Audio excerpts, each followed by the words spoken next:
Jai Shriman Narayan. Jai Shriman Narayan. Jai Shriman Narayan. I pay my obeisances to my spiritual master, Srimad Jagat Guru Sudarshan Acharyaji Maharaj.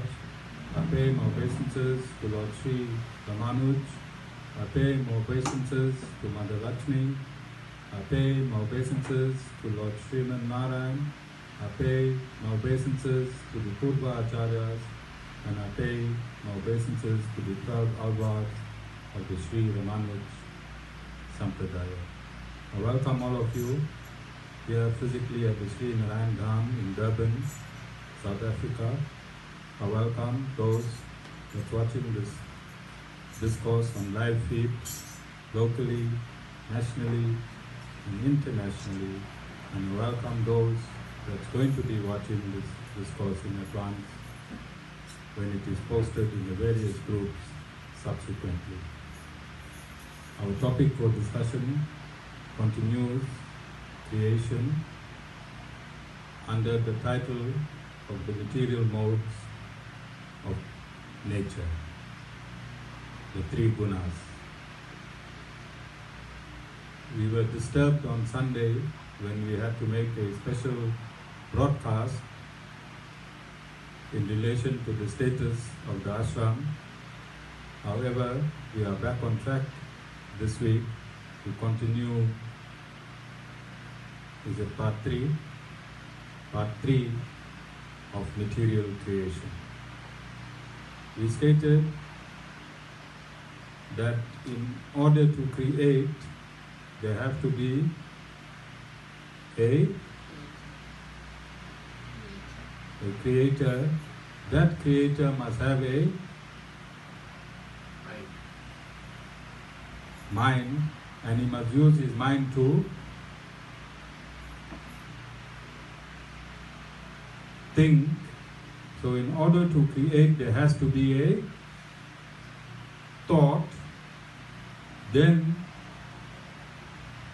to fulfill that thought, there has to be a willing. So you have to have a creator, you have to have a thought, and you have to have that thought willed. And I gave you an example. If you want to build a house, first you will think of building the house, and then you have to will the building of the house.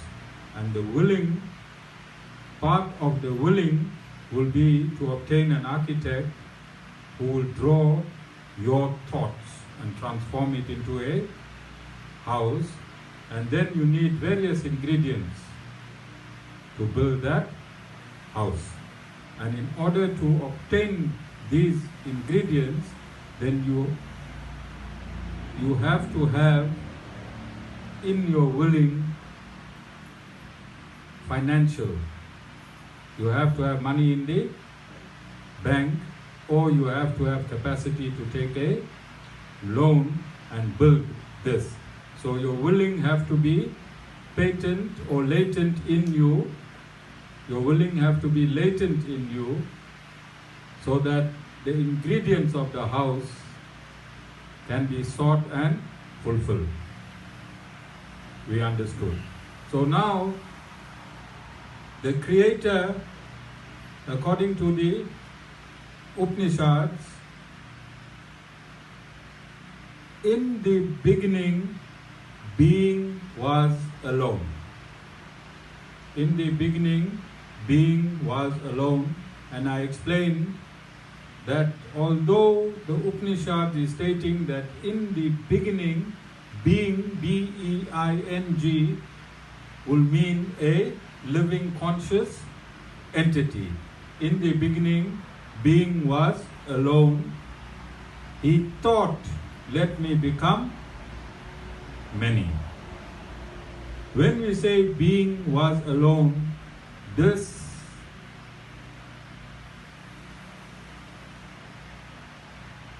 entity was not isolated in darkness. He was not isolated in darkness, and I stated that consciousness in a mosquito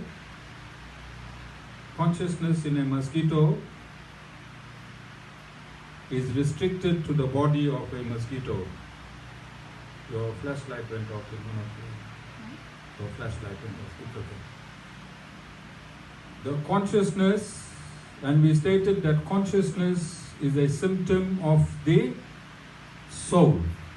There can be no soul without consciousness. Wherever there is consciousness, there is a soul, and we stated that the size of the soul that resides in a mosquito, the size of the soul that resides in an elephant, and the size of the soul that resides in a human is exactly the same size. And we stated that according to the Padma Purana, the size of the soul is 1/10,000. 1/10,000, the size of the tip of your hair, which means the soul is subatomic in size. So we said this soul animates this entire human body. It animates the body of a mosquito, and it animates the body of an elephant. The consciousness is spread throughout the body, right up to the fingernails in a human, right up to the outline of the body of any living entities, and the consciousness stops there. The consciousness stops in the body of a living entity. But the consciousness of the Supreme Lord is not restricted. It is infinite. And we stated that infinite means it cannot be calculated. And we stating that the consciousness of the Supreme Lord pervades all space. Pervades all space. There is no place other than the consciousness of the Supreme Lord. Okay? So we stated that 75% of the consciousness of the pervasion of the consciousness of the Supreme Lord, 75% is spiritual. And we stated that in the spiritual dimension, there is no time factor. And where there is no time factor, it means it is eternal. It has no beginning, no middle, and no end. It means it is eternal. So eternally existing is the Supreme Lord and the spiritual dimension. Occasionally, timelessly impelled by the sum total of the karma of the living entities in the previous cycle of the material creation, God is impelled to have a thought. And he thinks, let me be many, so that he can give the living entities which are infinite in totality within the material dimension.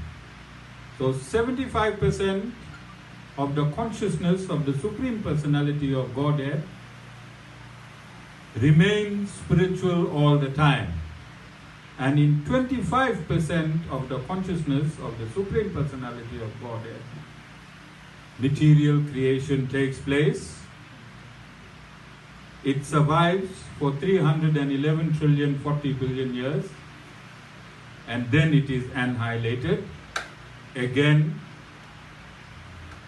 And this happens continuously. This happens eternally. So karma is eternal. Material universes and its existence will be eternal. The function The function of the living entity in the material universe is to find its way back to the 75% of the spiritual universe. And we said that in any country,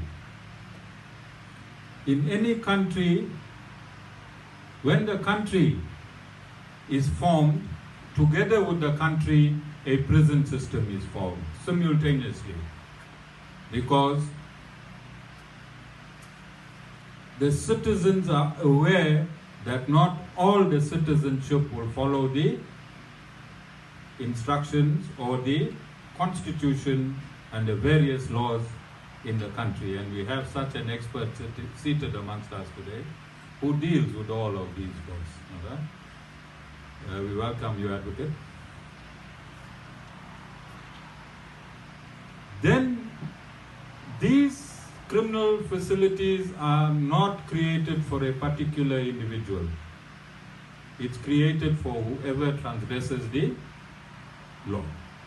And similarly, in Lord's creation, the material universes are prisons. They were not created for a particular set of souls. It is these souls that had independence, whether to be in the spiritual world or in the material world.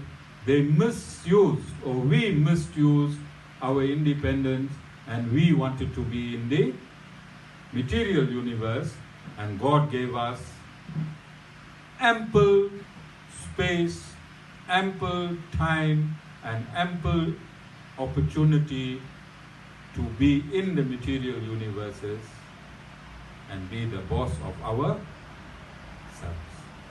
Because we did not want to serve the Supreme Personality in the spiritual dimension, He created an atmosphere where we can serve ourselves. Is it clear so far? Okay, this is a background to leading up to creation. Then after dissolution, after a cycle of dissolution, the Lord thinks, let me be many. When this thought must not be misinterpreted. When the Lord says, let me be many, then it means that this infinite amount of souls that have been absorbed in His consciousness at dissolution and which have become subtle. Remember, spiritual consciousness is what? How can you define spiritual consciousness?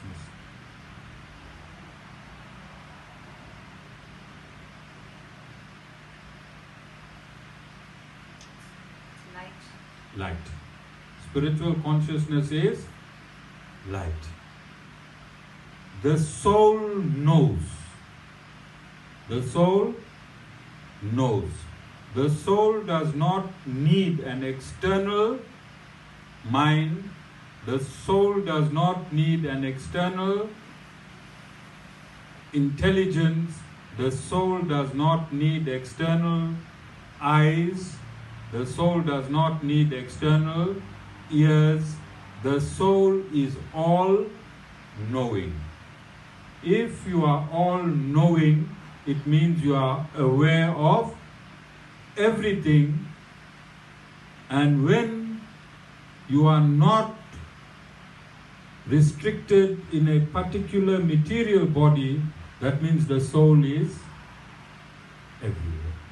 Because the consciousness of the soul is connected to the consciousness of the Supreme Lord, and the consciousness of the Supreme Lord fills every atom of space. Are you understanding? So the soul is all knowing, all seeing, you can see without gross eyes. At the moment, whilst you are listening to this discourse, and whilst you are watching this discourse, the soul is watching through these two material eyes. The soul is hearing through these two material ears. And when you're going to have supper, the soul is going to taste the food through your material tongue. Okay? You understand? So the soul is using the robot of this body to experience material nature at the moment.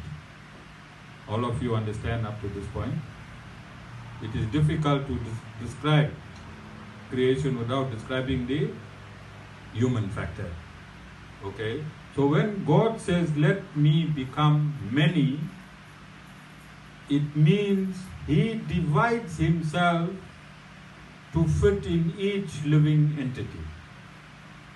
God divides Himself to fit in each living entity, and that is what is meant by let me become many, Namita. When God says, let me become many, this has been misinterpreted in Sanatana Dharma by certain philosophies. Then they think that God has divided Himself into all of these infinite souls. God has not divided Himself into all of these infinite souls. The infinite individual souls exist eternally. What does that mean? It always existed separate from the Supreme Lord. So when God thought, let me become many, then that many means for every individual soul that's in the material universe, He divided Himself equally and entered each soul. God entered each soul, and it is at this point that He decides, let me become many. Simultaneously, for Him to become many, He has to create a residence for all of these souls to start living in that in which God has become many. Do you understand? So it's not like God built a house and now God has entered the house and now God is living in that house. God is never ever in a gross form. God is always in the form of light. God is always in the form of light. So we stated, for creation, the ingredients have to be latent for creation to take place. And we said latent means, what we said latent means, Sita? Subtle form. It exists in the subtle form in the Creator itself. Okay? And we also stated that in the subtle form, material nature, the individual souls cannot be differentiated with God's Suddha Sattva consciousness. Very difficult to differentiate it. And it is only at creation, that this difference is noticed. So let us see. And I want you to imagine a bright blue sky. Imagine a bright blue sky, and imagine a portion of the sky now becomes white.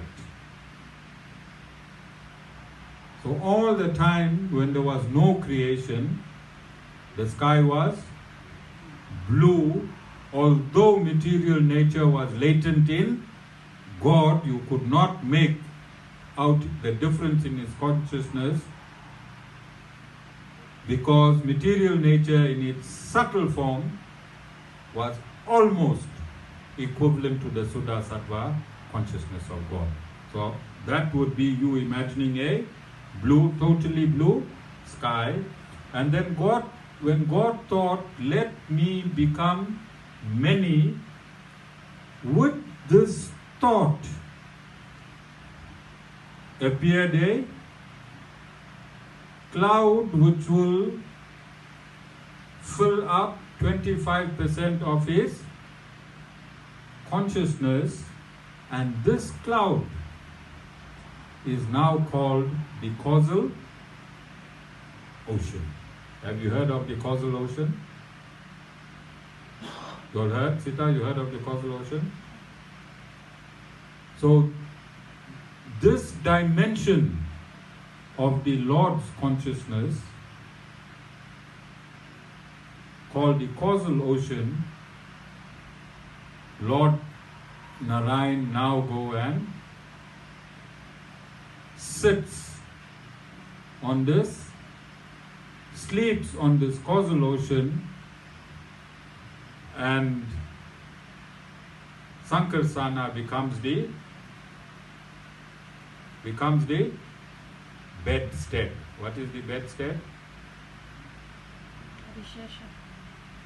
Adi Shesha, or Lord Sankarsana. The snake with 1,000 hoods becomes his bed. So he lies in this position, and Mother Lakshmi lies at his feet, and he goes into a semi sleep. He goes into a semi sleep, but is not the sleep that is experienced by humans. Alright, we'll discuss sleep in another discourse. This is not that type of sleep. We'll call it mystic sleep. And when he exhales,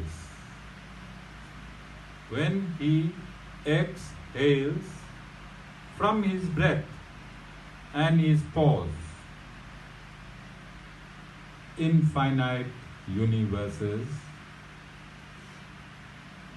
runs through, and they remain suspended on the causal ocean, on the head of the Adi Shesha, like a bag of mustard seed on a huge cobra's head. Okay. Vasan, you get the picture? You understand? That's how small the universes are compared to the head of Adi Shesha. Can you see the process? Have you understood the process so far?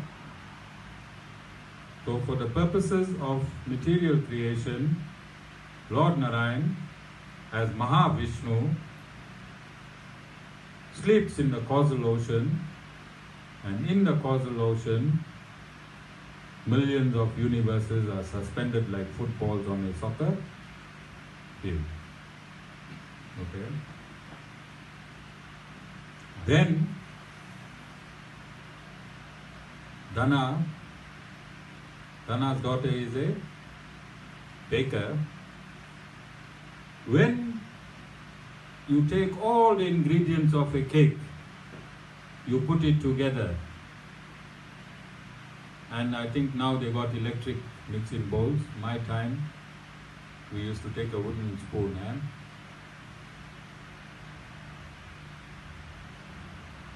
oh yeah, you remember?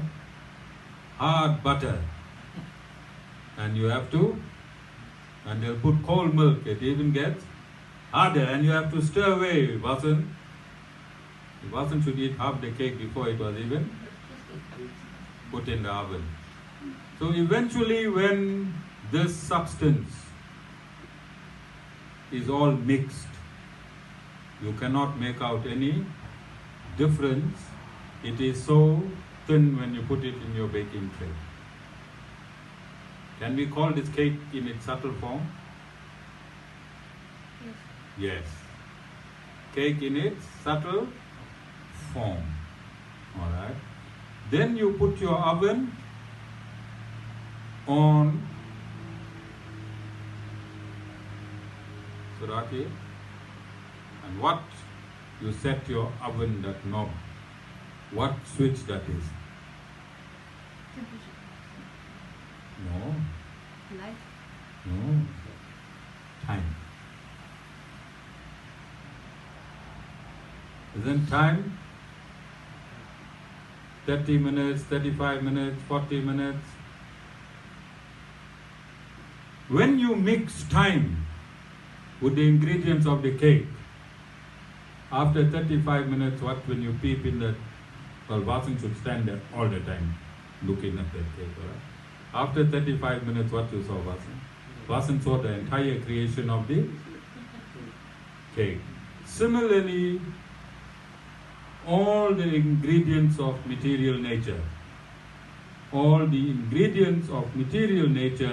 which was latent in the consciousness of the Supreme Personality of Godhead, when He willed for material nature, these ingredients,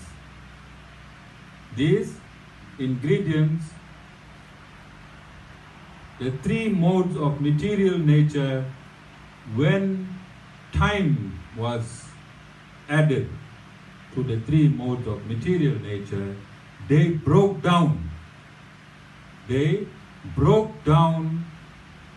that subtle ingredients for creation, which is called prajna. They broke it down into 24 elements in manifestation, and it became known as Prakriti. Prajna or Prakriti is called the Mahat Tattva, or the cosmic intelligence.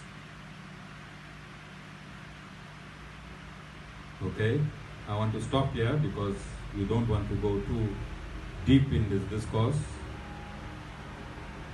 in this one session.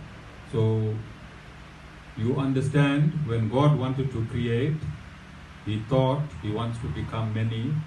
He went and sat in the causal ocean. In the causal ocean, when He exhaled, through His breath and His pause, infinite amount of material universes were manifested in seed form. Okay?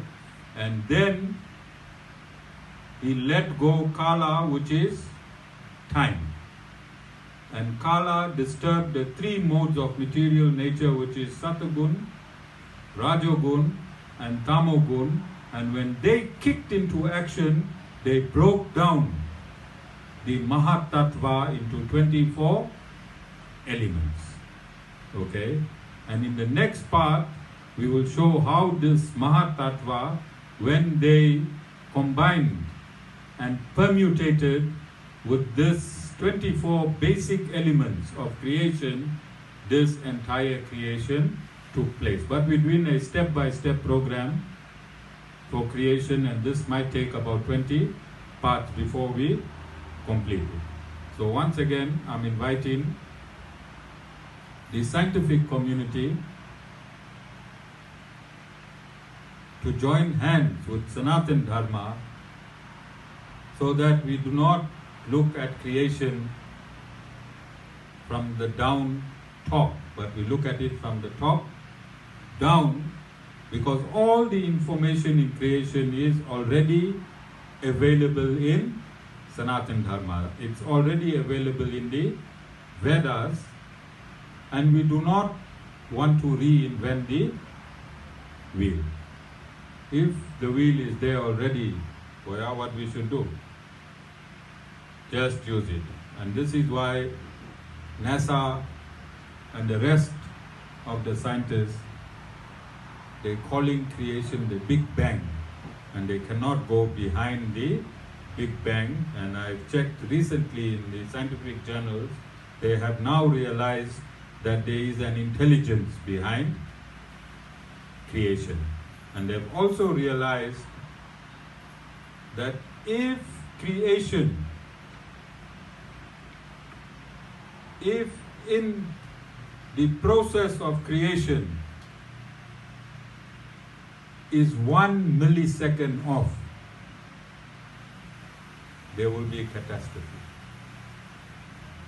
So we're going to explain why there is no catastrophe, because this intelligence that they are talking about is actually the Supreme Personality of Godhead Lord, Sriman Narayan. So if the scientists